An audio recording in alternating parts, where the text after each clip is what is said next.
Hi, everyone. It is Lindsey Baker with the Action Hour, 10 o'clock every Saturday. And today, my very special guests are Joel and Kian Schulman, and they are the founders of Poison Free Malibu. They're here to tell you about two very important issues that you can help with. One of them is getting Governor Newson to sign AB 1788, and we've got lots of great information. You're not going to want to miss this show.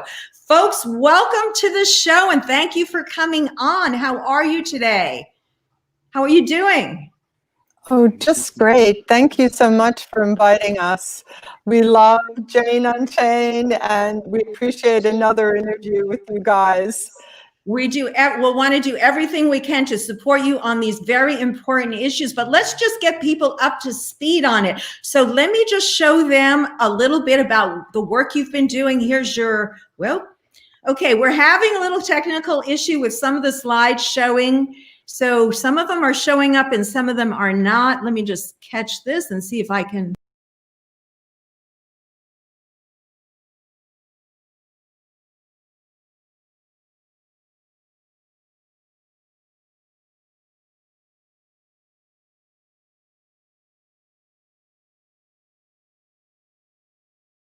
Lindsay? Yeah, we're having a little technical difficulty. Please explain what your organization, Poison Free Malibu, is about. We'll start with that. Go ahead. Okay, let me just describe our mission is to educate the public about the problems with pesticides, how they affect the wildlife food chain and our total environment, and to offer viable solutions. Pesticides are in the air that we breathe, the water that we drink, and the food that we eat, and the overall health of our children, pets, and wildlife are our goals.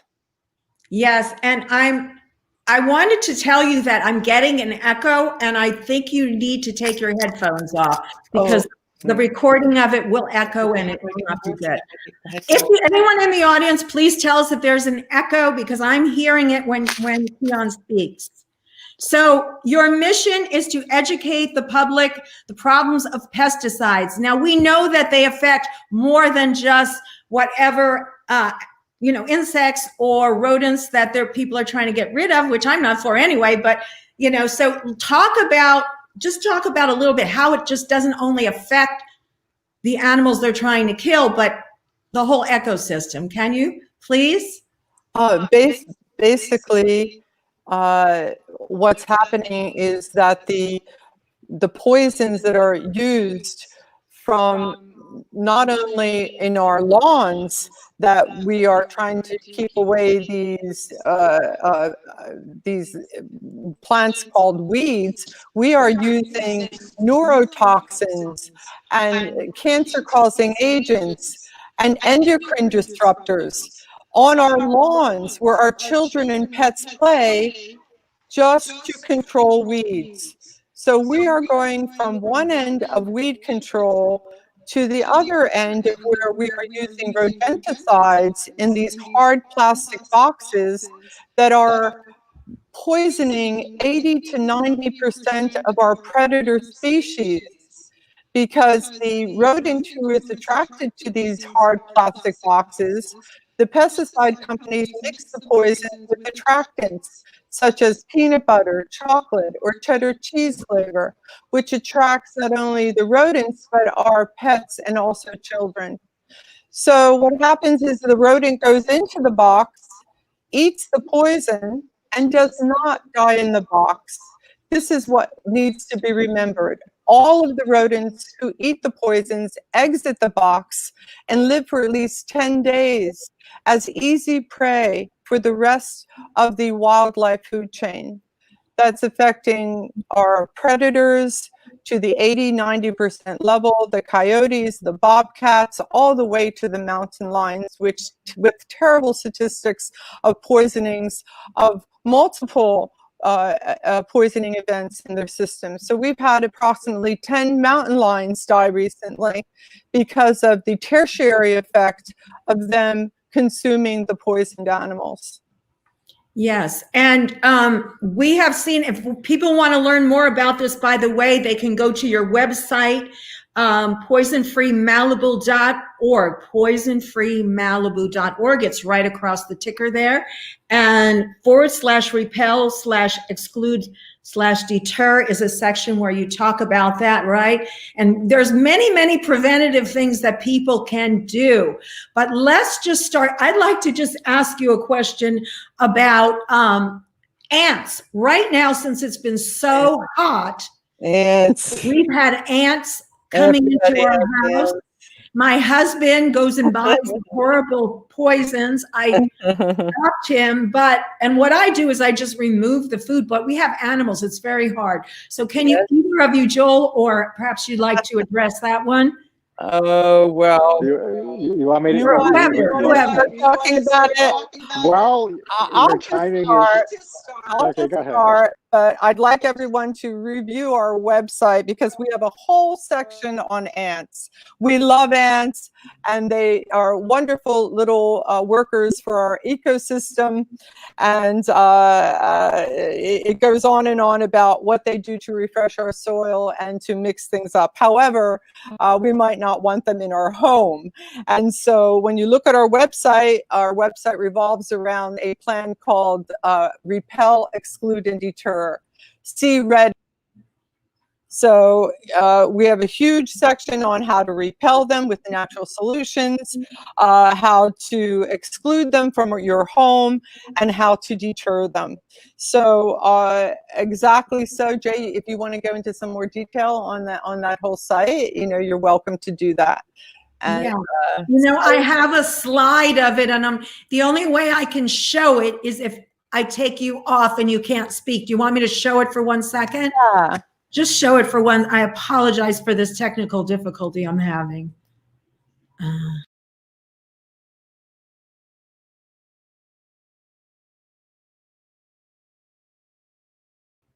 So that is what you're talking about, and people can check that out on your website. Go ahead.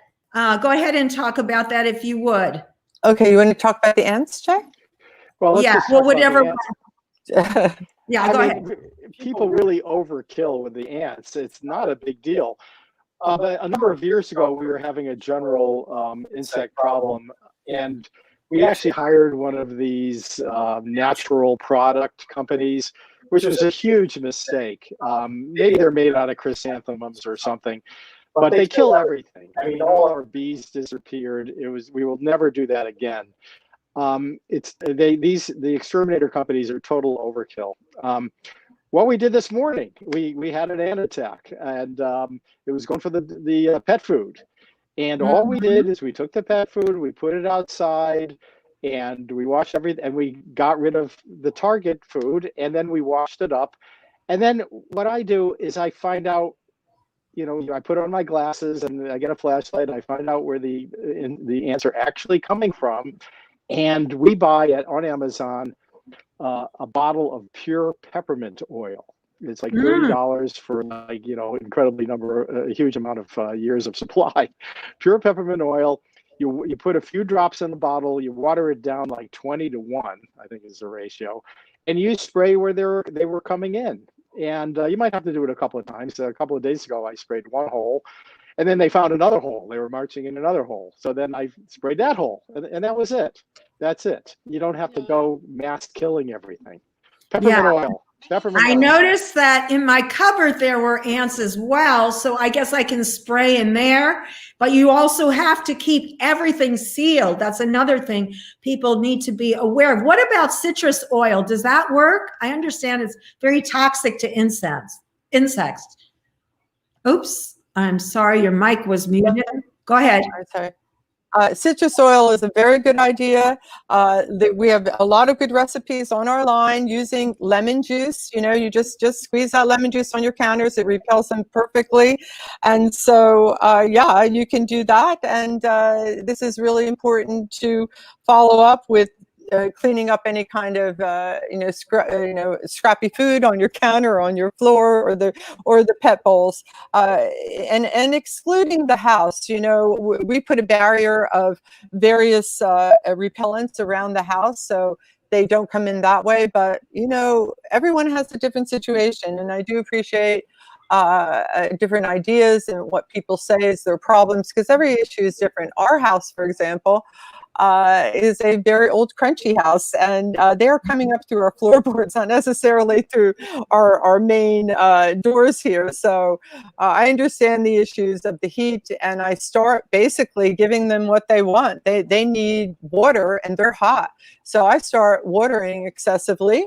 A lot. I water around the garden so they don't feel so hot and that they have to retreat inside of my house.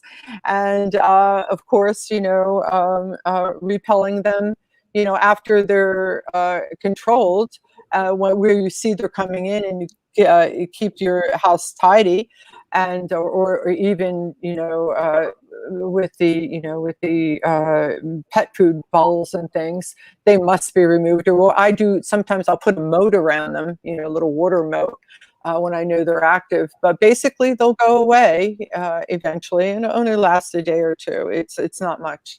So just keep tight. You don't need to pull out that poison bottle of Raid. Lemon juice will do just as well. Yeah.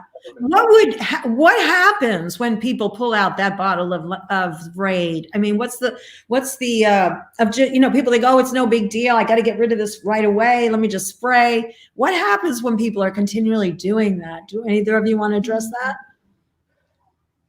It's the basic accumulation of what's happening. Why use poisons at all when they're not necessary? Those poisons don't disappear. They go into the water supply. They go into the earth. They go into our oceans. They go into the earth. The earth is alive. It's not dirt. These are alive organisms that nurture and feed us. That is what the problem is when they're using pesticides on our food. And so it's very important to look after our own health also. There's a great website I'd like to recommend. It's called whatsonmyfood.org. It's presented by PAN, the Pesticide Action Network. And this is an A to Z list. If you don't eat organic, these are the pesticides that you are eating. For example, you look up apple. If you eat organic, there's 0 pesticides that are sprayed on that apple. If you don't eat organic, there's approximately 47 different pesticides that are sprayed on that apple. Oh my gosh. So this is the accumulation of pesticides that we slowly accumulate in our bodies. The issues are, how is it affecting our personal health? I'm a registered nurse. I understand the health issues very well of what's happening with the accumulation of pesticides that are happening in our food supply, that are sprayed in our grasses and our lawns. This is very shocking. The Environmental Working Group, which is another wonderful organization that is a watch group for pesticides, they had a study where they took the umbilical cord fluid of pregnant women, and they tested that fluid for pesticides. What they found was over 200 pesticides were in the blood of these children who were just birthed. So what we're talking about, we are birthing handicapped children because of our environment, because of the air that we're breathing, because of the food that we're eating, because of the water that we're drinking. We are poisoning ourselves. It's very important that we eat organic and that we push for policies within our own cities to recommend to our city council members to make them transparent and accountable for their policies. Yeah. We call up the city managers wherever you live and say, I would like to have a copy of the pesticides that are used in our city property. Please send that to me, and please put that on your website so all citizens can see what poisons are being used on our cities. This is not happening, and this is the problem of transparency that our cities are not doing. And when we finish, I would like you to give me that information. And folks, I'm going to put a link up on the comments so that you can pick up this information and take action here. So please check back. And we have a question here from one of our audience we'd like to address. Do you think Governor Newson will sign 1788 into law? Can you guys address that? Well, thanks for that question, Patty. That's extremely relevant right now. What happened was, in the chaos of the end of the California legislative session a couple of weeks ago, we were really lucky that both the Senate and the Assembly passed AB 1788. And AB 1788 bans second-generation anticoagulant rat poisons, which are the worst of the worst. There were a lot of compromises. I won't go into detail, but it's not ideal, but it's definitely a good step. Now, Newsom should sign it. He has till September 30th. Please go to our website, poisonfreemalibu.org, and look at the top. There's something, I think it says Take Action. Click on Take Action. And that'll help you send an email or a note to Governor Newsom. It's the official way of inputting your feelings. And we're trying to get huge response to Governor Newsom to sign it. Governor Newsom's father was one of the founders and one of the leaders in protecting the mountain lions in California. And Governor Newsom has expressed he definitely has the same feelings. He's said that to some of our leadership. So we are confident that he will sign it, I think. But no harm in encouraging him as much as possible. Again, by September 30th, please send a note to him, go to our website and look for the Take Action. Click on Take Action to send him a note. Thank you. Yes, absolutely. And we're going to put those links up for you right now. I think people are adding links. So anyone that we have beyondpesticides.org up as a link, we have poisonfreemalibu.org as a link, and we'll continue to put those links up. Anyone in the audience knows of links related to this, please add them. Now, you want to talk, would you please talk a little bit about the traps and how they're killing off the mountain lions and so forth, and what's happening with that? Would you like to address that? The kind of traps that they go in and come out with the food. You talked about it a little, but can you go into more detail about that? Sure, I'll talk about that. I mean, that was our original motivation, and that's particularly relevant to this AB 1788 also. Okay, this relates to rodents, rats and mice, and what people do to control the population. What we have found, and now we're going to tell you about it, you'll see it also, in the backs of shopping centers, especially if there's restaurants and supermarkets, all over homeowners associations. And also, if you hire a pest control service, you will find them all over your house. We have a neighbor here who had 16 of these things, these hard plastic boxes, which are like, a foot by a couple of feet or something. And in them are the rat poisons. Okay, I mean, it is amazing how many people think that the rodents, the rats and mice, go into the boxes and die. They absolutely do not. They eat the poison, they get out, and they go wander slowly and become easy prey because they get sicker and sicker to the predators. Like, huge victims are owls. We constantly hear about people finding owls on their driveway, dead or suffering. Hawks. But we just had a tragic case in a neighborhood where they had a beloved bobcat they had been following, and then it dropped dead, and it was rat poison. We just had an announcement from the National Park Service a couple of weeks ago in the Santa Monica Mountains. 2 animals died recently, a bobcat and another mountain lion. I mean, there's enough poison out there to kill a huge mountain lion. This is like a 100-pound mountain lion.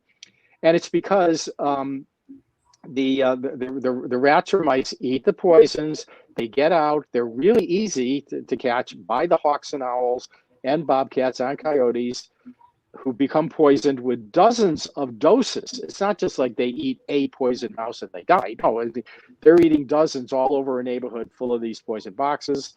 And then the mountain lions will eat coyotes and raccoons. You know, they're second level. So there's hundreds and hundreds or thousands of these poison bait boxes with these horrible poisons in there. And this is like the main problem that is being dealt with by AB 1788. The worst of the ingredients that can go into these boxes are these second generation anticoagulants. But there's one of the big talk about those a little bit. What do they do and so forth? Go in a little more detail on that. The other ones are really okay. I just want to sure, go ahead. I will. I'll tell you. Let me say one thing first. Sure. One of the biggest disappointments of this bill is that it doesn't cover what are called the first generation anticoagulants, which are somewhat less directly poisonous, but there's a tremendous amount out there. They've been detected all over the animals also. And this is why we're going to keep the fight going on. Even this bill does not end it at all. But what anticoagulants are people take anticoagulants on purpose when they have, too much, for heart problems, of course, at the appropriate dose. And what it basically does is it stops the coagulation of your blood, so that if you take too much of it, or if you're poisoned like these animals are, you have any kind of cut, internally or externally, usually internally, by the way, the blood will just keep flowing, and you just bleed to death internally. I mean, they do. When they do autopsies, like on a coyote or on these mountain lions, they open them up and they're just full of blood. It's an incredibly sad way and agonizing horrible way to die. time. Yeah. And it takes a while too. It's slow. It takes it's not there. There are extremely dangerous poisons that at least have the advantage in that they kill quickly. But these anticoagulants kill really slowly and give other animals the opportunity to eat the body, like turkey vultures will eat a poisoned or other kind of so birds. I would like to talk about So- the other poisons. Yeah. just let me hold that thought for a moment. The first generation and second generation anticoagulant, what is the difference of that? Basically, there's no difference. You're muted. Oh, how do I unmute? Okay. I have to unmute you because you guys are creating echoes if I don't unmute you, but there you go. Okay, there we go. Yeah, basically there's no difference. First and second generation are exactly the same anticoagulants. One is just more stronger. That's about it. So there's no difference in having first or second generation. Our bill originally included all rodenticide poisons, not just the anticoagulants. We're left with now not only we have the choices that the pesticide industry gives us are the anticoagulants and the new kids on the block, as I see in our Home Depot stores and et cetera. The new kids on the block are bromethalin, which is a nerve toxin that has no antidote. We have cholecalciferol, vitamin D3, which sounds pretty good. Again, that has no antidote, which is one of the most feared poisons for our pets and children. And then we have poisons such as strychnine that they're using again. Again, no antidote. All right, so we tried to include in our original bill, we've been working on this variations of this bill. This is our fourth attempt. And as we went through the process of reapplying and reapplying and reapplying, our bill got sliced up with the other poisons that we wanted to have banned, the nerve toxins and the cholecalciferols and the strychnine. It was all sliced up, and we were left with and we tried even the first generation. They sliced that out, and then we're left with the second generation. So, it is what it is. We hope this does bring light to the problem that's going on. And we are pleased with that we got this far. We want to seriously thank the Animal I Legal have Defense a video Fund. of it. Let me play the video of your press release. They're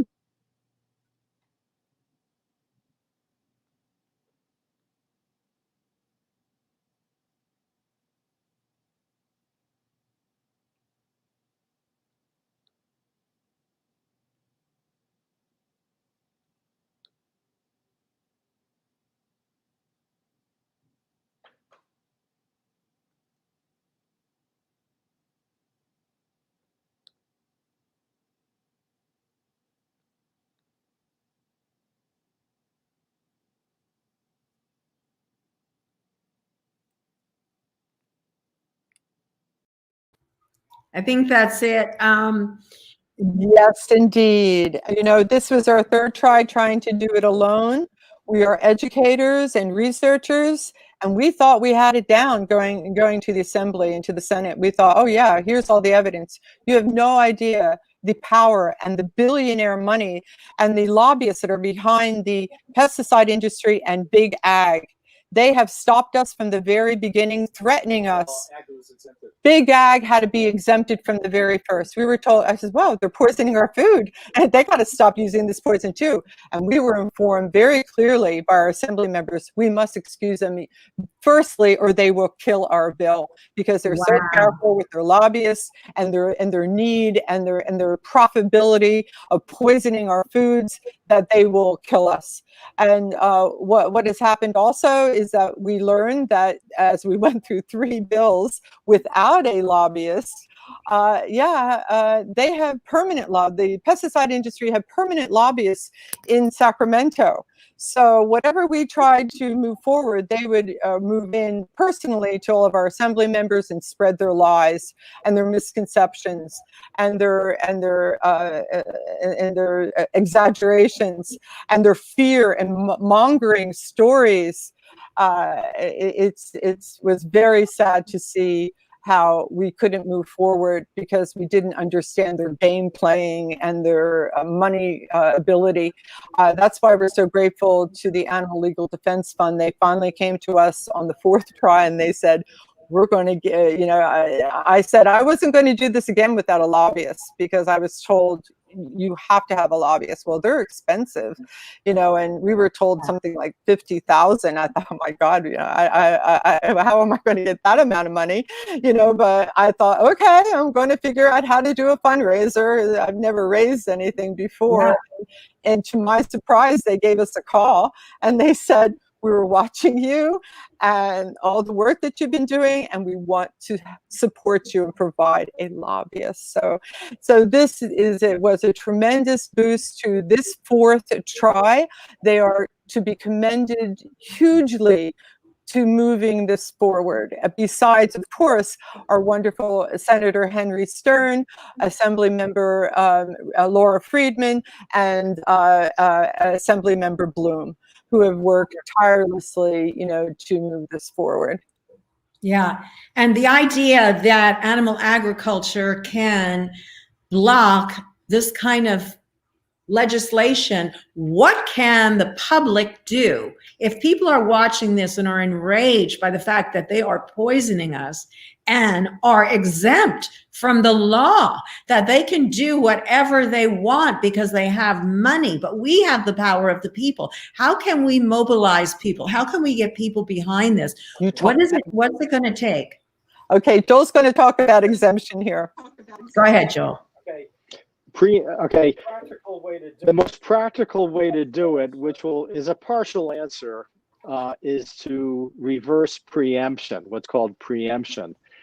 Preemption relative to these pesticides is a law that was passed by the pesticide and agricultural lobbies in the late 1980s. Okay, what happened was, which is a really good example of the way things work. We're really familiar with the swamp, by the way. We've learned all about the swamp. So in the 80s, Mendocino County was upset when their children were being sprayed by nearby herbicide applicators on some kind of agricultural land. So Mendocino County, the county, passed a law saying you can't spray our children. Okay, so the pesticide and agricultural lobby sued Mendocino County, and it went through several steps, and it went all the way to the California Supreme Court. And the California Supreme Court said, Mendocino County, you're right. I mean, you have perfect right to pass such a law. So they won. So the lobby, the agricultural lobby and the pesticide lobby went to the state legislature and bought a law to directly counter the Supreme Court decision, saying no locality, no county, no city, no local government can pass any law at all restricting pesticides in any way, shape, or form. And that was in the late 80s. And that's why no city or county can regulate pesticides. So what we've been doing, like around the Santa Monica Mountains, people have tremendous concern. All the 10 or 11 cities around the Santa Monica Mountains, Malibu, Calabasas, Agoura, Westlake Village, Thousand Oaks, all of them really hate this. And but all we could do is get resolutions passed by every city council saying, well, okay, we can't tell private citizens what to do, but we as a city will not use these rat poisons. And several of them had really good publicity campaigns to educate the citizens and businesses and schools to not use the poisons. So consciousness is pretty good around the Santa Monica Mountains. And but that's all we could do. Now it's really funny. So we went to what's called the League of California Cities with our Malibu City Council to propose a resolution to the league, which is the organization of all the cities in California when they get together to discuss their issues. We proposed to counter and reverse this preemption as one of the lobbying goals of the League of California Cities. And we were one of 2 resolutions that passed. It was 2 or 3 years ago. And the incredible thing was, which is that the most conservative cities were even more enthusiastic to kill preemption. Why? Because they hate state control. They want local control. And the question came up, will we still be able to do what we want? And the answer is absolutely yes. If you get rid of preemption, you can still use all the poisons that are illegal, unfortunately, but it at least allows places like around the Santa Monica Mountains and other sensitive areas, around Santa Cruz, where there's tremendous wildlife. It at least allows those places, the collection of cities and counties, to protect their animals there. So that's really one of our main goals also as a next step, is to reverse preemption with everybody. Everybody's in favor of this. Every city, everybody. It was unanimously passed at the League of California Cities by the liberals, the conservatives, everybody. Amazing. So that's a big goal. Well, finally, we're coming together. On that. Yeah. But we do need a champion in the legislation to move this forward.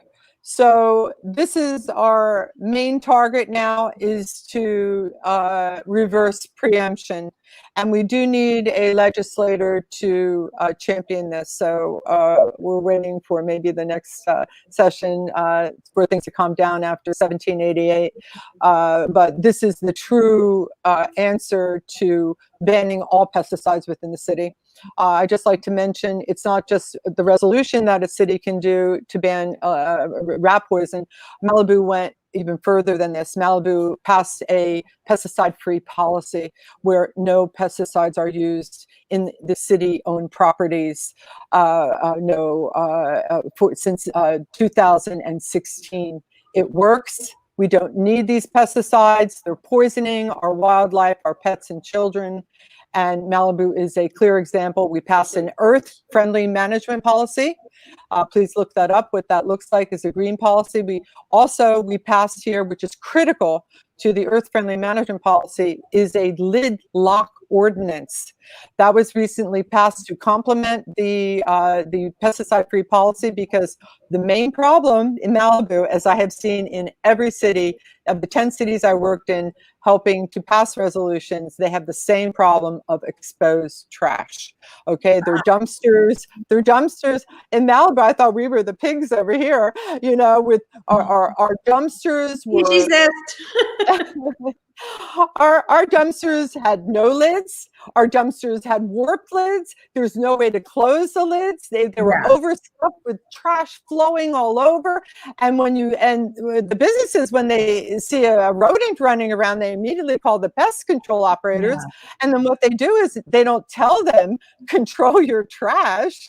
They put bait boxes, poison bait boxes everywhere. That's supposed to be the solution? But we found the solution. And the solution is repel, exclude, and deter. We don't need any poisons. Thank you. And people can get this information by going to poisonfreemalibu.org, repel, exclude, deter. Yes. We will have the link on the for the website I think we already. I would like to mention though at the bottom it says to pass AB7 to ban the use of pesticides in Malibu. That's to ban the use of these pesticides in all of California, not just Malibu. Wonderful. Yes, I wish we you. caught that before, because that's on a banner we can't change, but we'll put it in. Put it in the lead story, and we'll make sure people know that it's for everywhere in California. What else did I want? We want to talk also about your other initiative, the Malibu Local Coastal Program. And then we want to show also the film, The Cat That Changed America. Would you like to move on to those subjects now? Yes.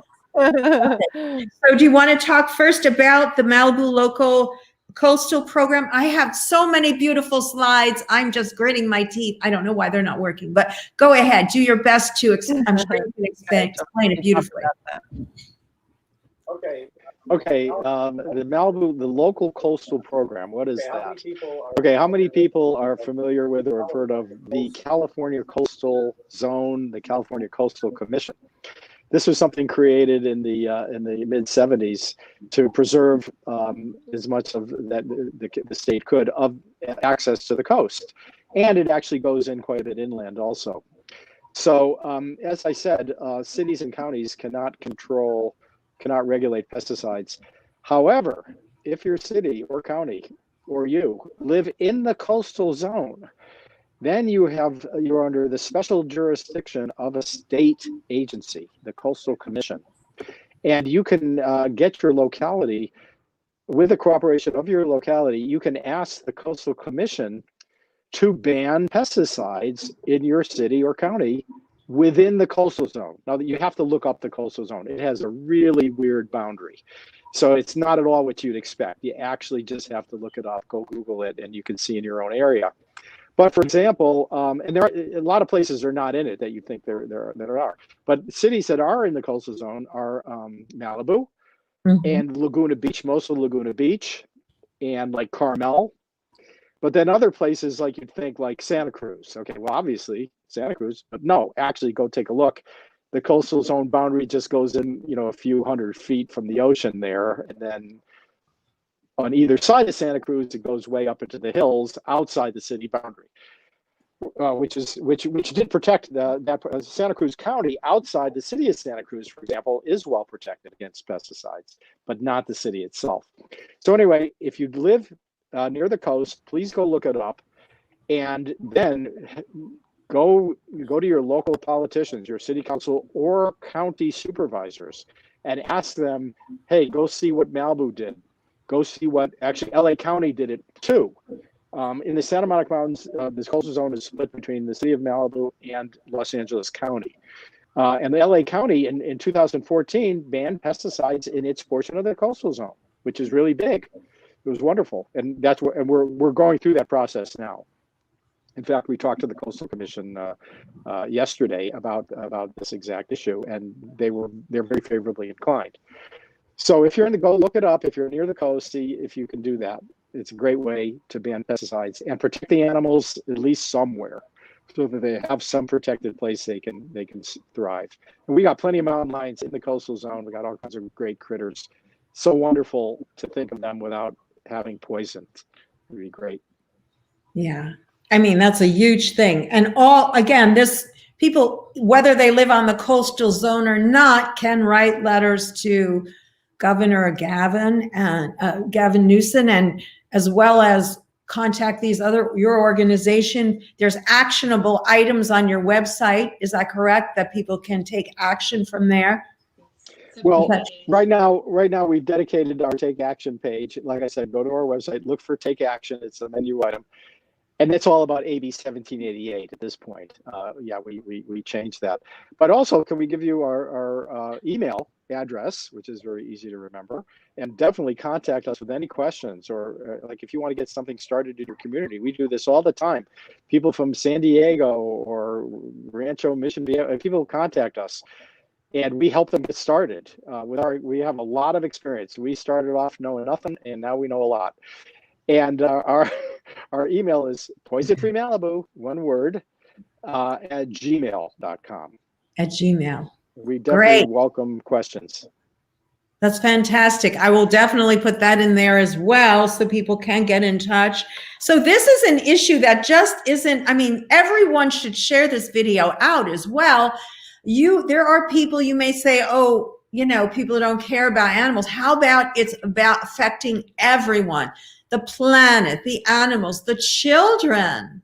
I mean, and then what you just said for people just tuning in, we're talking with Joel and Kian Schulman, who are the founders of Poison Free Malibu since 2013. They've been getting legislation in front of the government and so forth, local government, and getting things turned around and working really hard on all of these issues. And the thing is, they're being blocked, of course, by big ag, these big corporations.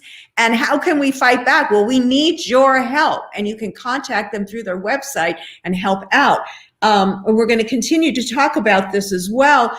Can we maybe go into the story about the cat that changed America? Would that be a good segue?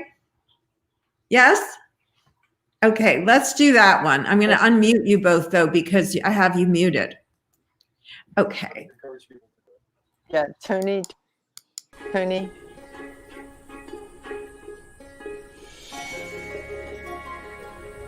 We had the biggest discovery that nobody expected. We captured a puma on one of our camera traps. He's the one that found the first photo. It was like finding Bigfoot. It was shocking. There was a mountain lion in the middle of Los Angeles.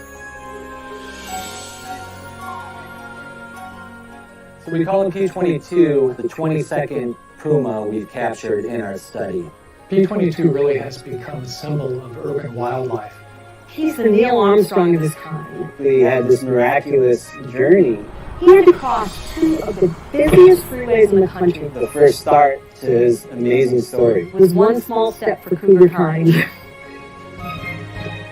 And knowing that this incredible animal is living right in the middle of Los Angeles really got people's imaginations. Angelinos love him because who can't relate to being dateless on a Friday night and stuck in traffic? This is where I saw my first mountain lion, and I was inspired from that point on. If that cat can cross the 101 and the 405, I can put a tattoo on my arm to show a commitment to him. Essentially, it's trapped in this park. I want you to imagine trying to run across a 10-lane freeway on foot with cars rushing at you in every direction. It's tough when we see these animals get killed. He consumed too many coyotes and raccoons that had rat poison. But it was devastating. He looked nothing like that beautiful, magnificent cat. We want to give wildlife a voice before it disappears. We started Poison Free Malibu. That's the way to solve a rodent problem, is controlling the trash. This is the largest wildlife overpass in the world in terms of the number of lanes crossed. And the first one ever in an urban area.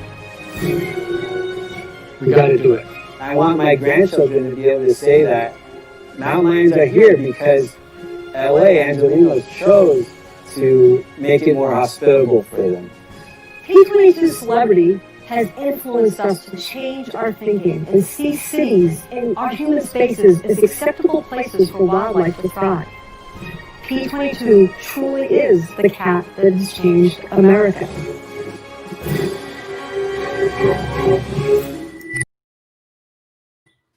Wow. So if that come out yet? Has it been released? We had wonderful response all over the country. We've been going to, interviews and what do you call those, first shows, It's been a tremendous response, and we are thrilled. We love Tony Lee, who contacted us earlier and said he wanted to do this wonderful film of this great story of this mountain lion who lives in our mountains. So it is truly a wonderful film and an educational adventure for everyone. And I highly recommend everyone to look at it. Jay, you want to say a few things? Yeah, I mean, the point of the movie is that many places, schools, organizations have asked to show it, and it's been a couple of years at this point, but it was great for us because it would be shown like all over Southern California, and we even went to Santa Cruz for a showing. What we did is an organization would show the movie, and we'd have a panel with several of the people that you just saw in that trailer, including us and Beth Pratt and Jerry Hahn. And it's nice to see our friends there, Miguel Ordonana, who discovered P22. Anyway, what I'd like to do is encourage you to go to a group you may belong to or know, and ask to show the movie. And if it's within any kind of, well, at this point, we don't go anywhere anymore, of course, but maybe it could be done. How do you do it now? Can it be done? I'm not sure. If we I'm not sure how you could do a screening now through YouTube or Vimeo. Could you not do a screening that way, a special screening, and host it live? Maybe we should check that out and see if we could work something out. But we'll talk. That would be, we would love to work with you. I'm sure there's a way of doing it. And then for people together to discuss it, what we would do, what we used to do, we'd show it, and we had a panel of 4 or 5 or 6 of us who were in the movie. After the movie, it could go on for half an hour or an hour, the discussions afterwards. And the best part of the whole experience for us was just meeting all these great people and making great allies. And we're really grateful for Tony Lee, who just came out of nowhere. He's an English director who has quite a bit of experience with nature films for the BBC and National Geographic, and who also happens to be a fanatic Alfred Hitchcock scholar. Other things. So anybody who's listening, if you're interested in figuring out how to do this over Zoom or whatever, I'm sure there's a really good way of doing it. We'd love to cooperate. Again, you could email us at poisonfreemalibu@gmail.com, and we could work it out. Have you guys ever thought about starting a podcast? Podcasts are doing so phenomenal now. And for education, I know you're so busy with doing all these initiatives, but maybe you could get somebody that has a good voice to go on for you and speak if you don't have time. But have you thought about doing those at all? Well, we let me tell you, we have friends who already do this. Beth Pratt, who is the star of that movie, for example, yes, did a whole series on her website. I'm not sure, Save LA Cougar maybe, or on her Facebook page. And she did a whole series of just the kind of people that you have in mind for a podcast, and interviewed us like you're doing, and had a lot of great people. So we don't feel we have to do that, but we recommend it's happening. You're muted.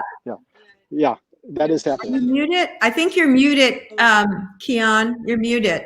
I just want to. Wait. Okay, wait. There you go. I think you're not muted.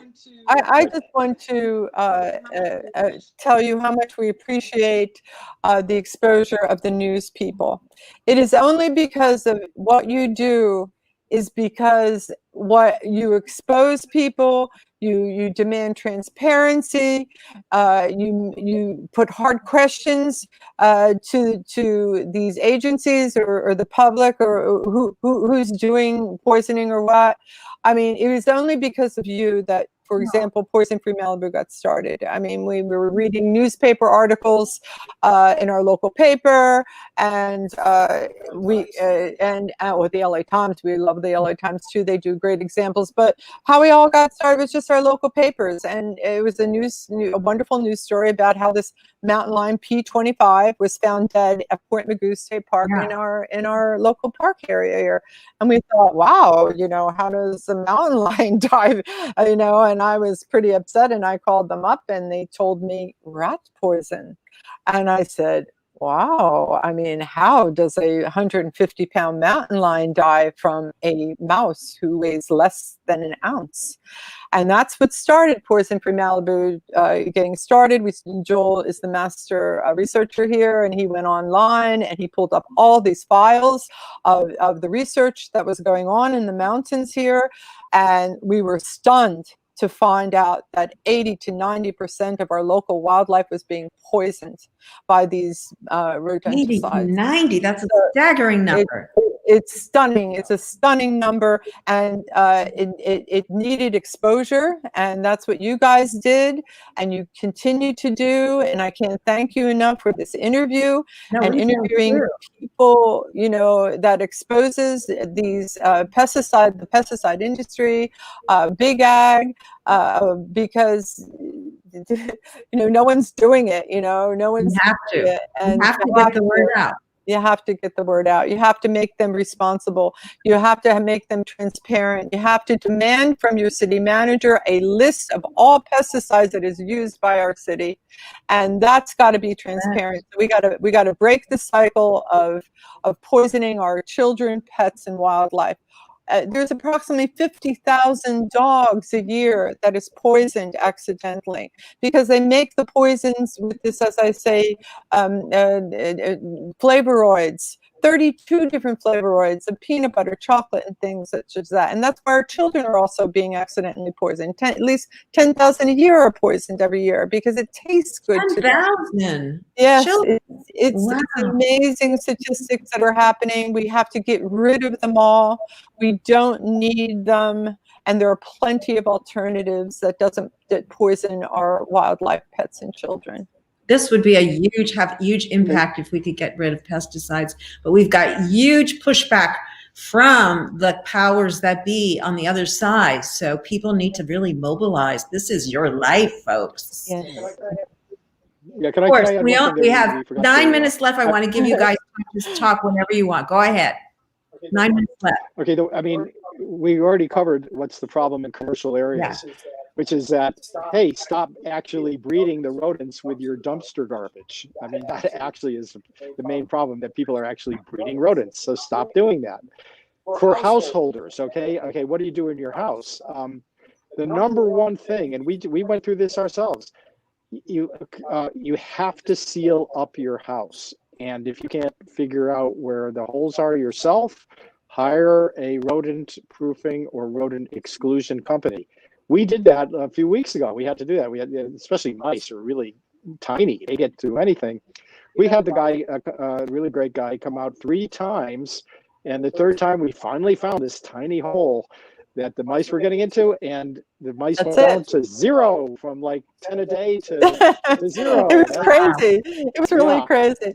But I would like to I would like to mention too that it's important to hire a rodent exclusion company, not a pest control company, because the pest control companies will also say to you, oh, we do exclusion, which is one of the major forces to keep rodents out of your home.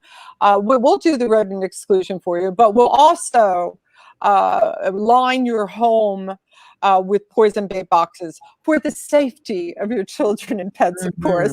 You know, so they'll throw you that story. So no, we do not need those poison bait boxes. Yes, you do need to exclude your home, and this is why we hire a rodent exclusion company. This is their job. They do not push the poison boxes on you afterwards. That's all you need, is to prevent them from coming into your home. They live outside. It's okay to see them. They provide importance for our food chain. However, we don't want to be attracting them. And this is what these poison bait boxes do. They attract rodents to your property. That's the same thing as looking after your property, such as taking in your bird seed at night. Don't feed your dog, taking your dog food at night. Cleaning, tidying up outside, with wood piles and debris, closing up your compost pile. So let's start doing preventative care, picking up fruit that fall on the ground. You can do cups. People, there are these cups that you could put around your trees, where if a rodent tries to jump up, they slide down. So there's many options on how to repel, exclude, and deter rodents from your property. And again, if you're doing everything right, just be safe and feel secure that it's okay to see a mouse or a rat outside. We just don't want to be encouraging them to come too close and to eat our dog food. To move in. To move in. Yeah, there you go. So where will people find pest exclusion companies? We don't want to name any specifically, I don't think, because, but just where would they find? Just there are we have on our website. Okay. And, we're very popular brands, and they give not only and they give a guarantee too. You know, they say, you know, if any rodent comes in, you know, we'll come back for I think one company says 1 year, another company says 5 years. And so please look on our website for the 3 companies that are rodent exclusion companies. Yes. And we see a comment here. Watch the movie Dark Waters starring Mark Ruffalo about chemical company polluting land water. True horror stories. Wow. So we don't know about this, folks, but now you know. So spread the word to everyone, even your non-vegan friends, because this affects all of us. And they will be interested to know their food and their children and their animals are potentially being poisoned, and eventually we all will be if this continues, right? I mean, this is a dead end, isn't it, for us if we don't change? Most of these, I don't like, you know, I don't even like the term pest control company for the standard services. They actually aren't pest control companies. That's not their main interest. They're actually poison dispensing companies. That's what they are, and that's how they make their money, by coming monthly and refilling the boxes with the poisons. They do not come and empty out the dead rodents from those boxes. Those boxes don't have it. They're not in there. They've gone and killed up and poisoned other creatures. So that's what they are. We don't need poison dispensing companies. We need true pest control companies, which would be these rodent proofing and exclusion companies. Right, and education, which you guys are doing on your website, and action, taking action. This could all be turned around. We have 3 minutes left. One quick question. What if I was once told those bait traps, they have it where it just kills the rodent, does not kill the animals. They have a special kind of, is that true, or is that just not even true? They said it would not kill the secondary animal that ate the animal that was poisoned. Have you heard of that? Absolutely. Every single time, yes. Whenever we talk to any residential person, that is what the pest control company tells them. And then we ask, go send us a photo. Go take a photo of the actual ingredient list, and they email it to us. And it's like, we know what these are: difethialone, bromadiolone. They're every time they're like the second generation anticoagulants, the ones that are the absolute worst for killing secondary. They also have the first generation in these boxes, and also bromethalin and cholecalciferol, and it's the same story they give over and over again. Oh, these don't affect any of the wildlife. You know, no, if they eat them, they'll just go down in their burrows and die deep inside the earth. Holes. I mean, it's just like, you hear this story. That's what they told me. The time. It's good that you're bringing this up, though, because if someone heard it, they would probably believe it, because that's what they told me. Of course.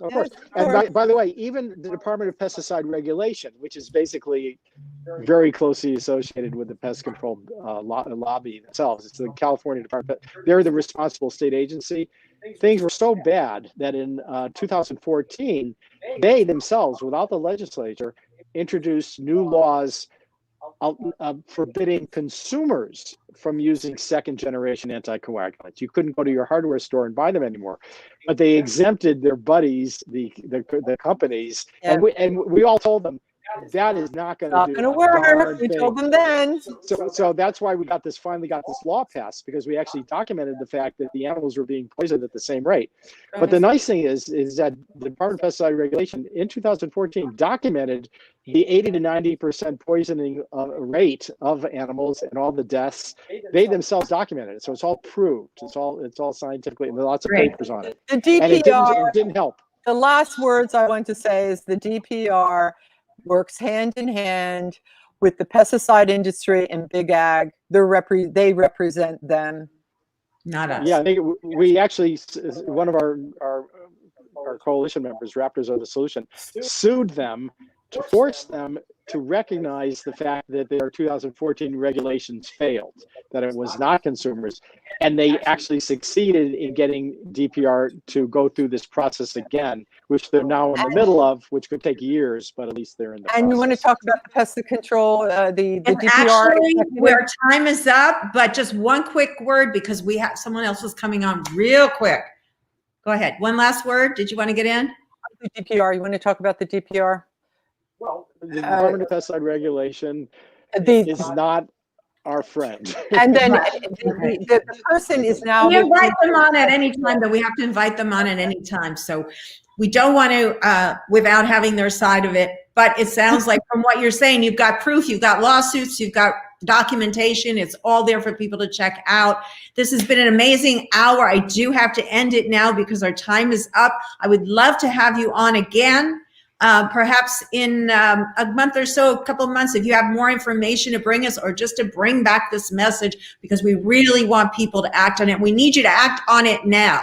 Thank you so much for being on today. Check out the website, poisonfreemalibu.org, and get all the information. It's critical to your family that you do this.